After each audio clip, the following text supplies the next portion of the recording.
Títí dàsìkò tá a ṣàkójọpọ̀ ìròyìn yìí ni àwọn oníròyìn iléeṣẹ́ ìwé ìròyìn The Nation àti Blueprint newspaper méjì pẹ̀lú ìyàwó àtàwọn ọmọ wọn sì wà ní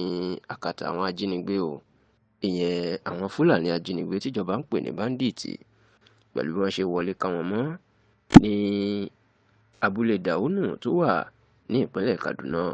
tá a sì gbọ́ wípé dàsìkò yìí ò ní wọn ò tíì rí àwọn oníròyìn méjèèjì náà ni wọn ò tíì rí wọn gbà sílẹ̀. Tẹlifíṣàn Yorùbá Tòótọ́ gbọ́ pé ọjọ́ àbámẹ́ta ìyẹn ọjọ́ sátidé tí í ṣe ọjọ́ kẹfà oṣù keje tá a wà yìí ní àwọn oníṣẹ́ ibi náà ni wọ́n máa wọ ilé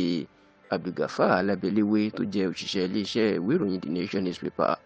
àti ilé Rahim Audu tó jẹ́ akọ̀ròyìn níléeṣẹ́ Blueprint newspaper tí wọ́n sì kó wọn lọ. A gbọ́ pé yàtọ̀ sí Abdulgafar Alábẹ́léwé ti iléeṣẹ́ ìwé ìròyìn The Nation wọ́n tún jí ìyàwó ẹ̀ àtàwọn ọmọ méjì gbé lọ.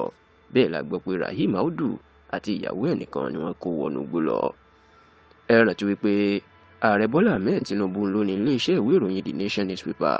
nígbà tí mínísítà fún ọ̀rọ̀ ìròyìn lórílẹ̀‐èdè yìí tó jẹ́ agbẹnusọ ìjọba Nàìjíríà báyìí ìyẹn Alhaji Mohammed Idris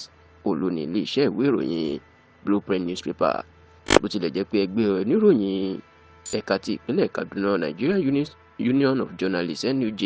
wọ́n ti fi àtẹ̀jáde síta láti bu ẹnu àtẹ́ lu ìwà tí àwọn ajínigbé náà hù tí wọ́n sì ń bẹ àwọn agbófinró láti tètè gba àwọn ọmọ ẹgbẹ́ wọn sílẹ̀. Ṣùgbọ́n táwọn èèyàn sọ pé iṣẹ́ burúkú ni àwọn ajínigbé náà rán sí ààrẹ Bọ́lá Ahmed Tinubu pẹ̀lú bọ́n ṣe jí òṣìṣẹ́ iléeṣẹ́